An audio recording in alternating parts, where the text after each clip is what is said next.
Hi friends, तो मैं आप लोगों को मध्यकालीन भारत का इतिहास पढ़ा रहा हूँ। तो उसमें दिल्ली सल्तनत चल रहा है। तो दिल्ली सल्तनत के अंतर्गत जितने वंश आए थे, 5 वंश आए थे, तो उसको हम डिटेल में पढ़ा चुके हैं। जैसे कि गुलाम वंश आया था, खिलजी वंश आया था, उसके बाद फिर तुगलक वंश आया था, फिर सैयद वंश आया था, फिर आया था लोधी वंश लास्ट में। तो उसका हम डिटेल में पढ़ा चुके हैं। तो आप लोग मेरा पिछला वीडियो जाके देख लीजिए, ठीक है। तो दिल्ली सल्तनत के अंतर्गत जैसे प्रशासन बचा हुआ है, और स्थापत्य कला बचा हुआ है, और साहित्य बचा हुआ है। तो उसी को हम पढ़ाएंगे बहुत अच्छा से डिटेल में। आप लोगों को पूरा याद कराते हुए चलेंगे, काफ़ी इंटरेस्टिंग है। तो आप लोग इसको देखिए और गंभीरता से देखिए इसको, जिससे कि आप लोग आने वाले एग्ज़ाम में काफ़ी इजी फील करिएगा, ठीक है। तो चलिए क्लास शुरू करते हैं, ठीक है ना। तो सल्तनत कालीन प्रशासन, तो इसमें कैसा था, केंद्रीय प्रशासन था। कैसा था, केंद्रीय प्रशासन। मतलब कंट्रोल पूरी तरह से कौन कंट्रोल करता था, सुल्तान करता था, है ना। तो उसके अंतर्गत फिर बहुत सारे मंत्री रहते थे। जैसे कि वित्त मंत्री उसी टाइप के रहते थे, जैसे कि कृषि विभाग, सैन्य विभाग।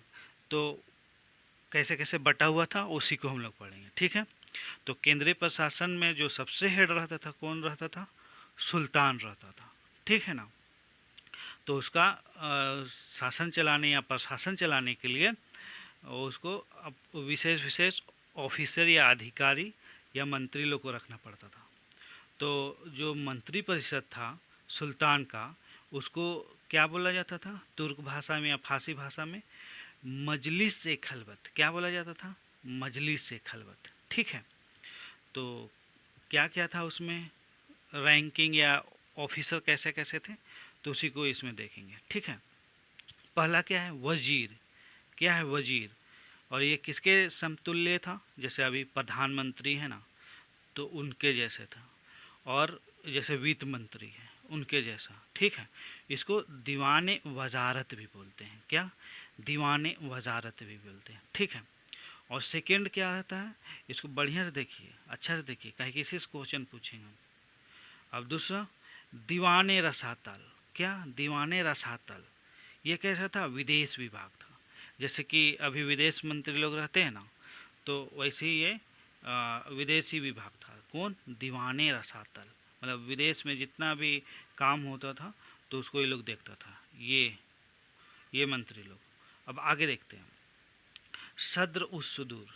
तीसरा क्या है, सद्र उस सुदूर, ये इस्लामी न्याय मंत्री था। मतलब इस्लाम के तहत जो न्याय किया जाता था, तो वही ये था, सद्र उस सुदूर। जैसे कि काजी, तो उसके तहत ही वो लोग न्याय करता था, इस्लामी रूल्स के अंतर्गत, ठीक है।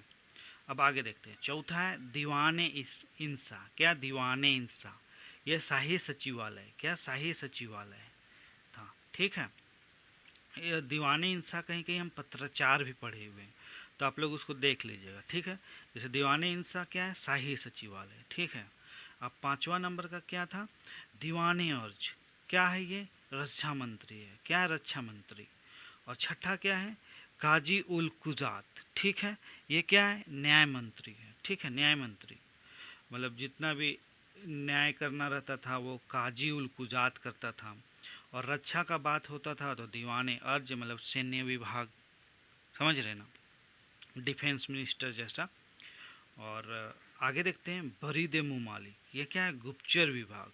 मतलब जितना भी जासूस लोग रहता था उसको पूरी तरह से कंट्रोल करना और उसको संचालित करना, बरीद मुमालिक मुमालिक विभाग का काम था, ठीक है। तो और आठवां था क्या, आरिज मुमालिक। क्या है, आरिज मुमालिक, ये सैन्य विभाग से संबंधित था, ठीक है। तो यही सब का हेल्प से सुल्तान अपना प्रशासन चलाता था, है कि नहीं। अकेले तो नहीं संभाल सकता, इसीलिए बांट दिया था ताकि अच्छा से चले। सल्तनत कालीन प्रशासन के बारे में बोल रहे हैं। अब अगला पॉइंट है, इम्पोर्टेंट पॉइंट है, पॉइंट पॉइंट आएगा। अब जैसे राज्य पर धर्म का क्या प्रभाव था, राज्य पे धर्म का प्रभाव कैसा कैसा था, तो उसी के बारे में इसको हम डिटेल में पढ़ेंगे। कैसे, देखिए, कुरान में वर्णित आदर्शों के आधार पर मुस्लिम राज्य का गठन हुआ था। ठीक है, कुरान में वर्णित आदर्शों जैसे शरा बोलते हैं, तो उसके आधार पे ही मुस्लिम राज्य का गठन हुआ था। ठीक है, समझ गए। और आगे देखते हैं अगला पॉइंट क्या है। राजपूत राज्य की तरह, जैसे राजपूत राज्य में क्या रहता था, धर्मनिरपेक्ष, मतलब कोई भी एक एक धर्म का वो लोग विशेष नहीं मानता था। राजपूत राजा लोग, वो लोग सभी धर्म को इम्पोर्टेंट देता था और सबका इज्जत करता था। तो इस तरह का धर्मनिरपेक्ष राज्य जैसे राजपूत राज्य था, तो उसके अनुसार नहीं था ये इस्लाम राज्य। ये लोग क्या करता था, इस्लाम धर्म के आदर्शों एवं नियमों के अनुकूल शासन चलाता था। बात को समझ रहे हैं, ये धर्मनिरपेक्ष राज्य नहीं था, ये इस्लामिक राज्य था, दिल्ली सल्तनत। ठीक है, ये समझ गए राज्य पर धर्म का क्या प्रभाव था। अब अगला पॉइंट क्या है, अब तुर्की राजत्व। इसमें तुर्की राजत्व का सिद्धांत, जैसे दिल्ली सल्तनत के अंतर्गत कोई कोई शासक जैसे आए थे, जैसे कोई कोई वंश आया था, जैसे गुलाम वंश, तुगलक वंश और खिलजी वंश। ये लोग तुर्की राजत्व सिद्धांत के अनुसार काम किए थे। ठीक है, लेकिन कोई वंश जैसे कि लोदी वंश, ये लोग अफगानी रूल्स के अनुसार काम किए थे। तो उसी को हम समझाने का इसमें प्रयास किए। जैसे शुरुआत में जैसे गुलाम वंश के जो सुल्तान थे, वे स्वयं को खलीफा का सहायक बतलाते थे। जैसे खलीफा लोग का धार्मिक गुरु है, तो उसका सहायक घोषित किए और खुतबा और सिक्के में खलीफा का नाम अंकित किए थे। ठीक है, अब आगे देखते हैं। गुलाम वंश के शासक जैसे बलबन, गुलाम वंश के शासक बलबन ने खलीफा का महत्व को अस्वीकार कर दिया। लेकिन देखिए इसमें बोल रहा अस्वीकार कर दिया खलीफा के महत्व को, कौन, बलबन, और अपनी स्वतंत्र सत्ता स्थापित की, है कि नहीं। अब अगला पॉइंट देखिए, वीवीआई है। बलबन ने सुल्तान को अल्लाह की छाया बताया, मतलब वो सुल्तान जो था वो अल्लाह का छाया है, ऐसा बोला बलबन। मतलब काफ़ी इम्पोर्टेंट दिया सुल्तान को। और इसको क्या बोला जाता है, जिल्ले अल्लाह भी बोला जाता है, जिल्ले अल्लाह भी बोला जाता है। ठीक है, अब अगला पॉइंट देखते हैं, बहुत इंपॉर्टेंट पॉइंट है, इसको ध्यान दीजिए। अब अगला पॉइंट देखिए, बलबन के अनुसार पैगंबर मोहम्मद साहब के बाद खलीफा नहीं, बलबन के अनुसार पैगंबर मोहम्मद के एक बार और बोलते हैं, बलबन के अनुसार पैगंबर मोहम्मद साहब के बाद खलीफा नहीं बल्कि सुल्तान ही सर्वशक्तिशाली व्यक्ति था, ऐसा बोला। कौन, बलबन बोला, बलबन सुल्तान। अब आगे देखते हैं, जिसकी अवहेलना नहीं की जा सकती, मतलब सुल्तान का ऑर्डर का अवहेलना नहीं की जा सकती है, ऐसा बोले बलबन। ठीक है, अब अगला पॉइंट देखते हैं। ये चीज़ समझ में आ गया आप लोग को, नहीं समझ में आया पीछे जाकर देख लीजिए। अब अगला इम्पोर्टेंट पॉइंट क्या है, अफगानों का राजत्व सिद्धांत। अभी तुर्की का राजत्व सिद्धांत पढ़ा है, अब अफगानों का राजत्व सिद्धांत क्या था उसके बारे में डिटेल में पढ़ा दीजिए। जैसे अफगानों ने सुल्तान को ईश्वर की छाया नहीं माना, अफगान लोग जो थे ना सुल्तान लोग, ईश्वर की छाया नहीं माना, जबकि तुर्क सुल्तान मानते थे, तुर्क सुल्तान मानते थे अपने आप को, जैसे कि इल्तुतमिश सुल्तान अपने आप को मानते थे। लेकिन जो अफगान लोग जो आए थे, लोदी लोग अपने को ईश्वर की छाया नहीं मानते थे। समझ में आया। अब अगला पॉइंट देखते हैं। इसका मुख्य कारण यह था कि अफगान सुल्तान को ईश्वर का प्रतिनिधि नहीं मानते थे। समझ रहे हैं, मतलब इसका मुख्य कारण यह था कि अफगान सुल्तान को ईश्वर का प्रतिनिधि नहीं मानते थे, बल्कि सुल्तान को अपने बीच में ही श्रेष्ठ मानते थे। ऐसा सोचते थे हम ही लोग के बीच में कोई श्रेष्ठ व्यक्ति है जो वो सुल्तान बन गया, ऐसा सोचते थे। ठीक है, अफगानी लोग, लोदी वंश वाले लोग। तो महत्व यहाँ पे घटा है सुल्तान का। ठीक है, अब आगे देखते हैं। सुल्तान असीम शक्ति का मालिक नहीं है, ऐसा बोलते थे लोदी वंश वाला लोग। ठीक है, अब अगला इंपॉर्टेंट पॉइंट देखते हैं। सैन्य व्यवस्था कैसा था, सल्तनत कालीन सैन्य व्यवस्था कैसा था, इसको देखते हैं, बहुत इंपॉर्टेंट है ये। सैन्य संगठन में सुल्तानों ने मंगोलों का दशमलव प्रणाली का यूज किया। दशमलव प्रणाली जैसे इकाई दहाई है ना, दशमलव प्रणाली, तो उसी का ही लोग यूज़ किया, इस्तेमाल किया। वीवीआई पॉइंट है ये, देखिए बढ़िया से। सेना दो वर्गों में विभक्त था, सेना जो था वो दो वर्गों में विभक्त था। पहला क्या था, हस में ए कल्ब, हस्म ए कल्ब, इसको केंद्रीय सेना बोलते थे। और दूसरा था हस्म ए अतरफ, ये प्रांतीय सेना था। ठीक है, बात को समझे। अब अगला पॉइंट देखते हैं, सेना का प्रकार कैसा था। सेना कैसा कैसा था, सेना था गज सेना था, घुड़सवार सेना था, पैदल सेना था। ठीक है, लेकिन इस सेना में सबसे इम्पोर्टेंट कौन थे, घुड़सवार सेना। क्योंकि घुड़सवार सेना काफ़ी तेज़ी से आगे बढ़ते थे, अस्त्र शस्त्र लेके, और भीड़ को पूरा तितिर बितिर कर देते थे हम, और पूरा कंट्रोल करने में लोग का हाथ था। और गज सेना था, गज सेना भी कैसा था, काफ़ी ये भी भगदड़ मचा देता था पूरा सेना में, ओपोजिट सेना में, और जो गिर जाता था उसको कुचल देता था गज सेना। और पैदल सेना लोग तलवार भाला तीर से हमला करता था ऐसा। लेकिन हमको ऐसा लगता है कि घुड़सवार और गज सेना से ज़्यादा अच्छा पैदल सेना था। जैसे घुड़सवार लोग आता तो इसको ईजिली निशाना लगा के इसको मारा जा सकता था, गज सेना वाला लोग को भी, है कि नहीं। तो हमको पैदल सेना ज़्यादा अच्छा लगता है। जैसे छुपा रहता और कोई हाथी आता हो तो उसका हाथी का आई में ही तीर मार देता, और जो उसमें ऊपर बैठा उसका हेड शॉट मार देता, तो ख़त्म हो जाता। ईजिली निशाना करने के लिए योग्य, मतलब ईजिली टारगेट था, इजी टारगेट था गज सेना और घुड़सवार मेरे अनुसार। अब आगे देखते हैं, ये लोग कैमोफ्लाज करके छद्मावरण करके बैठा रह सकता था कहीं भी। अब आगे देखते हैं, शाही सेना के घुड़सवार टुकड़ी को क्या कहा जाता था उस समय, एक बार और, शाही सेना की घुड़सवार टुकड़ी को क्या कहा जाता है, सदार ए कल्ब, क्या सदार ए कल्ब कहते हैं, क्या सदार ए कल्ब कहा जाता है। ठीक है, और जो दशमलव प्रणाली बोले थे वो बड़ी इंपॉर्टेंट है, तो उसी का हम इसमें बहुत बढ़िया से समझाएं। देखिए पूरा समझ में आ जाएगा आप लोगों को कैसा है। देखिए 10 अश्वरोही या 10 घुड़सवार, 10 घुड़सवार को क्या बोला जाता है, एक सर खेल, एक सर खेल बोलते हैं। जब 10 घुड़सवार रहेगा ना उसको एक सर खेल बोलते हैं। ठीक है, अब यही वाला 10 सारा खेल रहेगा ना उसको एक सिपह सलार बोलेंगे। ठीक है, समझ में आया।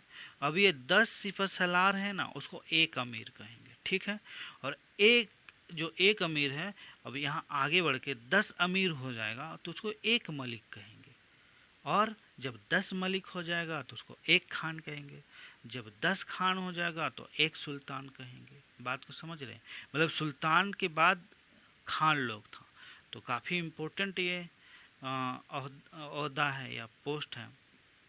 ठीक है, तो इसी से अभी जैसे कि आप लोग अमीर सुने होंगे, मलिक सुने होंगे, खान सुने होंगे, इसी से इंस्पायर है और अपने नाम के बाद इसको यूज़ करता है। ठीक है, जैसे सिंह, तो वो लोग भी किसी से इंस्पायर ही हैं। चलिए आगे देखते हैं। अब सैनिक का प्रकार कैसा है।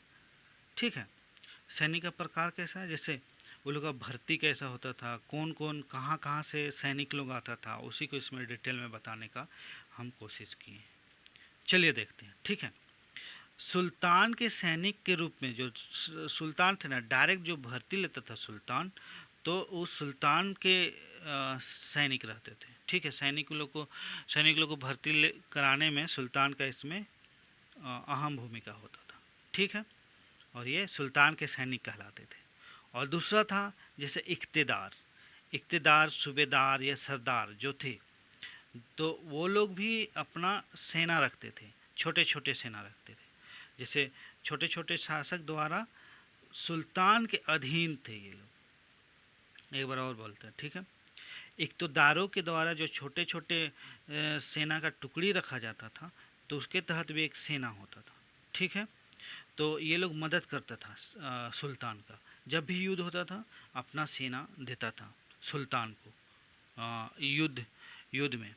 ठीक है, अब अगला पॉइंट देखते हैं, अस्थाई सेना। अब देखिए अस्थाई सेना भी होता था, जो कि सिर्फ और सिर्फ युद्ध के समय भर्ती, और सामान्य समय में वो लोग क्या होता था, वो लोग सामान्य समय में वो लोग कृषक होता था, या फिर व्यापारी होता था, या कारीगर होता था, या मोची होता था, इस टाइप का होता था। लेकिन जब भी युद्ध होना शुरू हो जाता था तो लोग पार्टिसिपेट करता था और सेना में सम्मिलित हो जाता था। बात को समझे। अब अगला पॉइंट क्या है, ऐसे मुसलमान भी लोग जो थे, जो स्वयं सेवक थे, अपनी मर्जी से, अपनी इच्छा से युद्ध में भाग लेते थे और सहायता करते थे युद्ध में जीतने के लिए, ऐसे भी थे। ठीक है, तो ये आप लोगों को समझ में आ गया है। चलिए अब आगे देखते हैं। ठीक है, जैसे अगला पॉइंट क्या है, कर व्यवस्था। ये भी काफ़ी ज़्यादा इम्पोर्टेंट है, कर व्यवस्था, जिसको कि राजस्व व्यवस्था भी कहते हैं। ठीक है, तो ये तो काफ़ी ज़्यादा इम्पोर्टेंट है, इससे क्वेश्चन पूछता ही पूछता है। जैसे पहला क्या है, खराज है। खराज ये हिंदुओं पर लागू भूमि कर या कृषि कर था। ये भूमि कर था या कृषि कर था। जो उत्पादकता का 1/3 या 1/2 था। मतलब जितना उत्पादन होता था, जैसे 3 भाग होता था, तो उसमें 1 भाग सुल्तान को दे दिया जाता था, और थोड़ा सा ज़्यादा हार्ड कर कर दिया जाता था, जैसे अलाउद्दीन खिलजी किए थे। जैसे 2 भाग उत्पादन हुआ तो उसका आधा भाग सुल्तान को दे दिया जाता था कृषकों के द्वारा। ये ज़्यादा हार्ड है, 50% का बात किया जा रहा है यहाँ पे। चलिए अब आगे देखते हैं। दूसरा क्या है, असर। असर असर क्या है, ध्यान से देखिए, है ना, याद करने की कोशिश करिए। असर ये ये क्या बोल रहे हैं, यह मुस्लिमों पर लागू भूमि कर या कृषि कर था। ये भी भूमि कर या कृषि कर ही था। जो उत्पादकता का 1/10 था। अब देखिए 1/10 तो कम दबाव है, ये कम दबाव है, मतलब ज़्यादा इसमें प्रेशर नहीं डाला गया। 10 भाग उगता था तो बस एक ही भाग, मतलब 10 भाग जब उपज होता था तो एक ही भाग सुल्तान को दिया जाता था। असर में मुस्लिमों से लिया जाता था ये। अब तीसरा क्या है, जक़ात। क्या है जक़ात, ये धनवान मुस्लिमों से धार्मिक कर लिया जाता था, धार्मिक कर लिया जाता था, जो कि मात्र 2.5% था, बहुत कम था।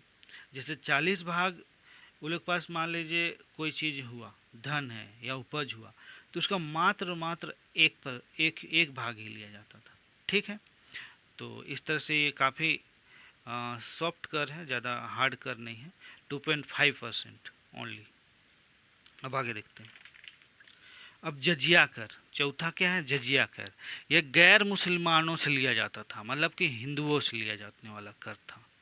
यहाँ तक कि यह ना हिंदू हिंदू भाई लोग से तो लिया ही जा रहा था, लेकिन जो उन लोग का ब्राह्मण लोग थे, उन लोग से भी लिया जाता था, उन लोग से भी वसूली किया जाता था।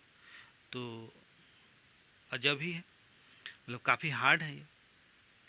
और हिंदू लोग को क्या बोला जाता था उस समय सल्तनत काल में, जिम्मी कहा जाता था। क्या बोला जाता था, जिम्मी। ठीक है, याद करिए इसको।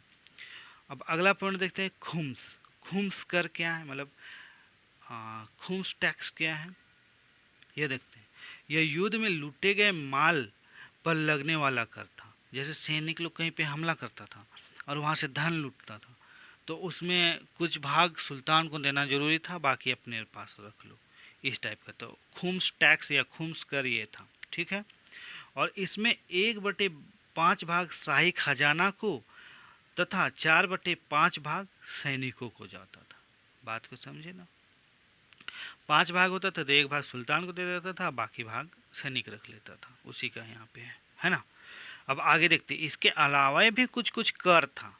क्या क्या कर था, जैसे व्यापारिक कर था, चारागाह कर था, दुधारू पशुओं पे कर था, कृषि सिंचाई पे कर था, है कि नहीं। जैसे कृषि कर में आप देख सकते हैं एमबीटी को देख सकते हैं, अलाउद्दीन खिलजी को देख सकते हैं, फिरोज शाह तुगलक को देख सकते हैं। नहरों में आप मोहम्मद बिन तुगलक को देख सकते हैं, और फिरोज शाह तुगलक को देख सकते हैं। सिंचाई करने की व्यवस्था किया नहर से, तो कर भी लगा दिया ऐसा। और अच्छा उर्वरक क्षेत्रों में भी जैसे दोआब क्षेत्रों में भी मोहम्मद बिन तुगलक कर लगाए थे। अब आगे देखते हैं अगला पॉइंट, बहुत छोटा चैप्टर है, तुरंत खत्म हो जाएगा। अगला पॉइंट क्या है, न्याय एवं दंड व्यवस्था कैसा था सल्तनत काल में, उसी के बारे में बताएं इसमें। ये भी इम्पोर्टेंट काफ़ी है। सबसे प्रधान न्यायाधीश के रूप में स्वयं सुल्तान होते थे। ठीक है, स्वयं सुल्तान होते थे, जो कि सर्वोच्च न्यायालय के मुख्य न्यायाधीश की तरह रहते थे। मतलब थे वैसे ही वैसी पावर में। जैसे सर्वोच्च न्यायालय का न्यायाधीश कोई निर्णय दे दिया तो उसको बदला नहीं जा सकता, ओनली और ओनली राष्ट्रपति महोदया ही उसको हटा सकती हैं या बदल सकती हैं, और बाकी कोई भी नहीं भारत देश में। तो काफ़ी ज़्यादा पावर है। तो मुख्य न्यायाधीश की तरह थे कौन? सुल्तान, जैसे सर्वोच्च न्यायालय के मुख्य न्यायाधीश की तरह। ठीक है, अब अगला पॉइंट देखते हैं। धार्मिक मामलों में सुल्तान काजी, देखिए धार्मिक मामलों में काजी या सद्र की सहायता लेता था। धार्मिक मामलों में जो कोई विशेषज्ञ रहेगा उसी से ना लेगा। अब सुल्तान हर चीज़ तो नहीं जानेगा, जैसे कि धर्म का मामला है तो उसको काजी से हेल्प लेता था न्याय करने में। ठीक है, या फिर जो विभाग का रहता था उससे हेल्प लेता था सुल्तान। अब देखिए अगला पॉइंट वीवीआई में है। विभाग है, क्षेत्र है, सुल्तान है, तो क्या क्या विभाग था, कौन क्षेत्र था, उसी के बारे में हम इसमें बताएं। जैसे दीवाने मुस्तखराज, दीवाने मुस्तखराज विभाग जो था वो कौन क्षेत्र से संबंधित था? वित्त से। और कौन सा शासक उसको लाया था? अलाउद्दीन खिलजी लाया थे। ठीक है, तो ऐसे ही हम इसको पूरा समझाने का कोशिश किए। जैसे दीवाने को ही विभाग जो था, दीवाने को ही वो कौन क्षेत्र से संबंधित था? कृषि से। और इसको कौन लाया था? मोहम्मद बिन तुगलक। वही ना दोआब क्षेत्र में कर और टैक्स सब लगाया था, तो इसलिए दीवाने को ही कृषि क्षेत्र से संबंधित है और मोहम्मद बिन तुगलक उसको लाए थे सुल्तान। अब अगला क्या है? दीवाने अर्ज। दीवाने अर्ज, अर्ज मतलब सैनिक, सैनिक सैनिक विभाग था ये, है ना। डिफेंस डिफेंस मंत्रालय या फिर रक्षा मंत्रालय बोल सकते हैं, रक्षा मंत्रालय। ठीक है, तो इस कौन सुल्तान इसको लाए थे? बलबन। बलबन मतलब लागू किए थे, लागू किए थे। ठीक है, अब अगला पॉइंट क्या है? दीवाने बंदगान। दीवाने बंदगान विभाग, तो कौन क्षेत्र से संबंधित था? दास या गुलाम। ठीक है, इसको कौन लागू किए थे? फिरोज शाह तुगलक। कौन? फिरोज शाह तुगलक। ठीक है, अब पांचवा नंबर का क्या है? दीवाने खैरात। दीवाने खैरात विभाग, और इस कौन क्षेत्र से था? दान से था, दान से। इसको कौन सुल्तान लाए थे? फिरोज शाह तुगलक लाए थे। कौन थे? फिरोज शाह तुगलक। और छठा क्या था? दीवाने इस्तिहाक। ठीक है, ये कौन सा विभाग, कौन सा क्षेत्र था? पेंशन, पेंशन से संबंधित था। जैसे वृद्ध लोग को पेंशन दिया जाता है ना, वृद्धा पेंशन, फिर अभी विधवा पेंशन आप लोग देखते हैं। ठीक है, तो वैसे ही था। और इसको कौन सुल्तान लागू किए थे? फिरोज शाह तुगलक। ठीक है, अब अगला पॉइंट देखते हैं। नहीं समझ में आता है पीछे जाके एक बार और देख लीजिए। अब अगला पॉइंट क्या है? समाज। अब सामाजिक व्यवस्था कैसा था उस समय दिल्ली सल्तनत में, उसी के बारे में पढ़ा है। जैसे दिल्ली सल्तनत काल में मुस्लिम दो वर्ग में बटे हुए थे, मतलब मुसलमान लोग भी वहाँ दो वर्ग में बटे हुए थे। कौन? पहला तुर्क या विदेशी मुसलमान। तुर्क और विदेशी मुसलमान को ज़्यादा सम्मान और इज्जत दिया जाता था, वो लोग उच्च ओहदा में रहता था, उसी को हम इसमें समझाने की कोशिश किए। और दूसरा था भारतीय मुसलमान, ये लोग का क्या था? ये लोग को निम्न समझा जाता था, तो उसी को देखते पॉइंट में। ये शासक वर्ग में ये शासक वर्ग के मुसलमान थे, मतलब जो प्रशासन कंट्रोल कर रहा, शासन कंट्रोल कर रहा, राजनीति कंट्रोल कर रहा, तो उस वर्ग के मुसलमान थे ये तुर्क मुसलमान। ठीक है, ये भारतीय मुसलमानों से अधिक उच्च और मूल्यवान समझे जाते थे। ठीक है, अधिक उच्च और मूल्यवान समझे जाते थे तुर्क या विदेशी मुसलमान। ठीक है, और इनका रुतबा ना अधिक था समाज में, इन लोग का रुतबा, उस समय का जो समाज था उसमें इन लोग का रुतबा काफ़ी ऊंचा था। ठीक है, अब अगला पॉइंट देखते हैं। भारतीय मुसलमान। भारतीय मुसलमान क्या थे? ये अधिकतर दबाव में, जैसे कोई सुल्तान लोग को दबाव से उन लोग को मुसलमान बनाया, तो इस ऐसा ऐसा मुसलमान लोग का ज़्यादा पावर नहीं था। अब देखते हैं ये भारतीय मूल के मुसलमान थे, और इनका एक अलग ही वर्ग था। ये तुर्क मुसलमान से ये लोग अलग था, सेपरेट था। ठीक है, और ये भारतीय मुसलमान तुर्क मुसलमानों से निम्न समझे जाते थे और निम्न इज्जत के थे।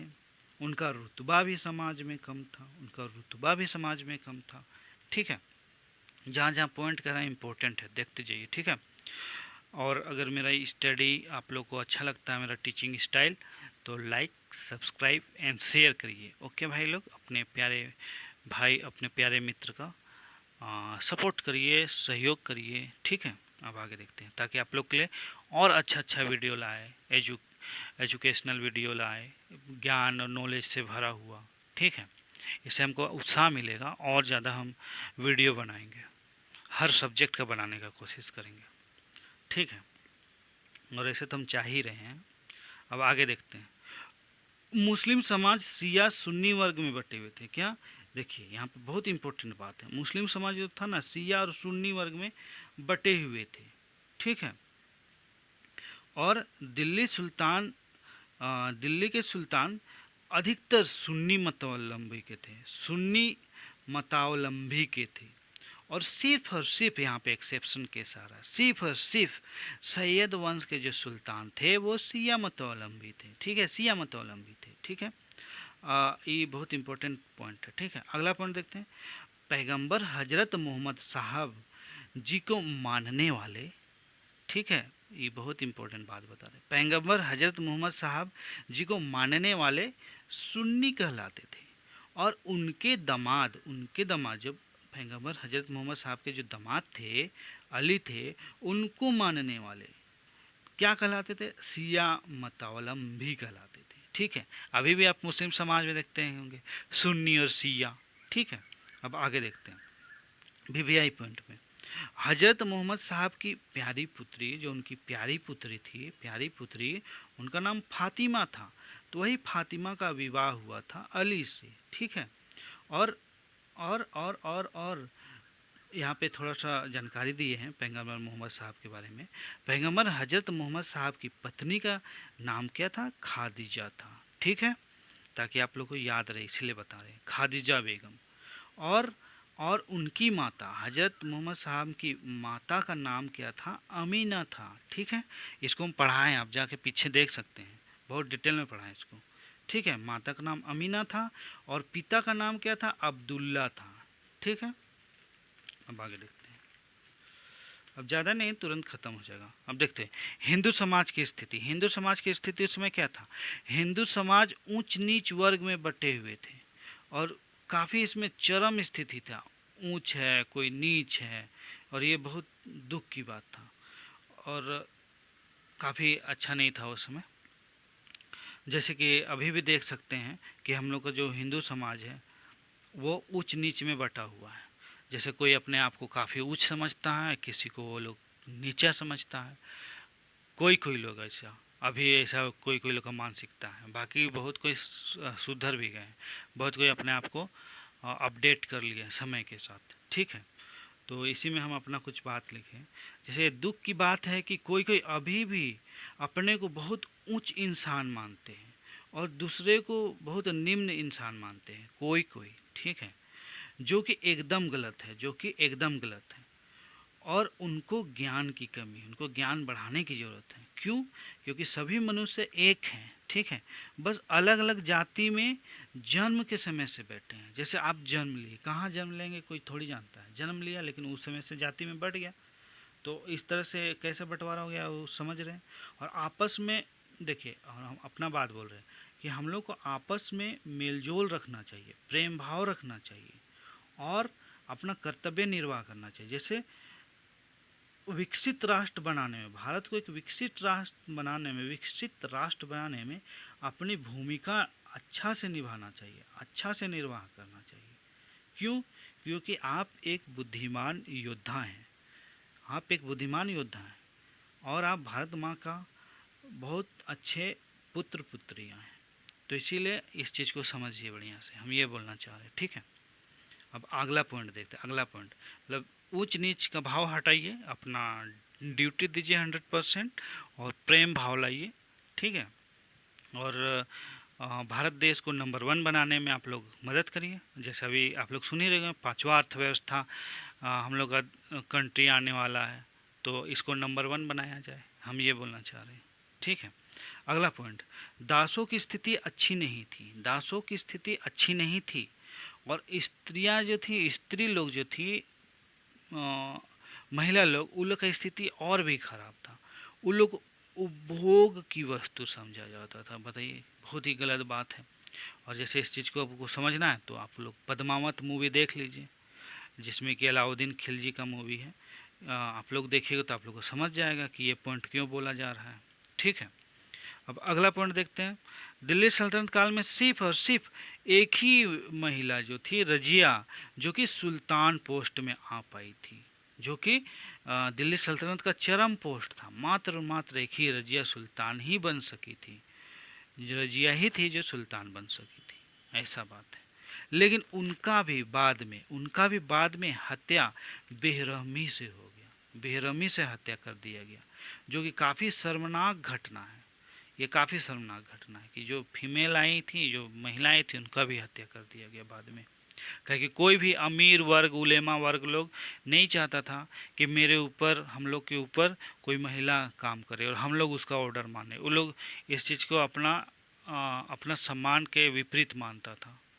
ठीक है, ऐसा वो लोग का सोच था, उस समय का बात है। अब आगे देखते हैं अर्थव्यवस्था। अर्थव्यवस्था कैसा था? अर्थव्यवस्था बहुत अच्छी स्थिति में नहीं, मतलब अरे क्या बोल रहे हैं, देखिए अर्थव्यवस्था जो था, अर्थव्यवस्था बहुत अच्छी स्थिति में थी। उसमें अर्थव्यवस्था जो था बहुत अच्छी स्थिति में थी सल्तनत काल में। जैसे कृषि में अधिक उपज हो रहा था और आर्थिक स्थिति खुशहाल थी। जब उपज अच्छा होगा तो आर्थिक स्थिति अच्छा होगा, क्योंकि उसको बेच के अच्छा से पैसा वैसा मिलेगा, रुपया मिलेगा। ठीक है, तो आर्थिक स्थिति खुशहाल थी। अब अगला पॉइंट देखते हैं। उद्योगों में सबसे अधिक कपड़ा उद्योग विकसित था, कपड़ा उद्योग विकसित था। ठीक है, और उसमें कपड़ा उद्योग में रंगीन वस्त्र थे और उद्योग बहुत अच्छी स्थिति में थे। और अगला पॉइंट देखते हैं। और व्यापार जो था भारत में भिन्न भिन्न हिस्सों में, दिल्ली में, नीचे वाला क्षेत्र में, फिर जैसे इधर बंगाल है, इधर गुजरात है, इधर एमपी है, तो अच्छा से हो रहा था व्यापार। ठीक है, और साथ ही साथ भारत में तो अपने भिन्न भिन्न हिस्सों में हो ही रहा था।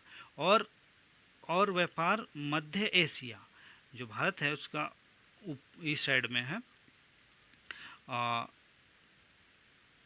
नॉर्थ वेस्ट के बीच में जो मध्य एशिया है भारत से, तो उससे भी अच्छा से व्यापार हो रहा था। ठीक है, अब अगला पॉइंट देखते हैं। सल्तनत काल में अर्थव्यवस्था को अच्छा बनाने में कौन कौन भूमिका निभाता है? Very very important point. Alauddin Khilji बहुत अच्छा से निभाते हैं, बाजार व्यवस्था लागू किए बहुत बढ़िया से। और मोहम्मद बिन तुगलक भी इसको बहुत अच्छा से लागू किए। फिरोज शाह तुगलक भी बहुत अच्छा से इसको लागू किए। फिरोज शाह तुगलक अत्यधिक योगदान दिए और अपनी राजनीतिक नीतियों द्वारा बाजार नीति, सिंचाई नीति, भूमि कर या टैक्स बहुत अच्छा से चलाता है।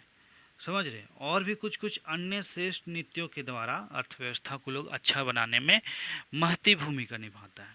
ठीक है, ये चैप्टर समाप्त हो गया है।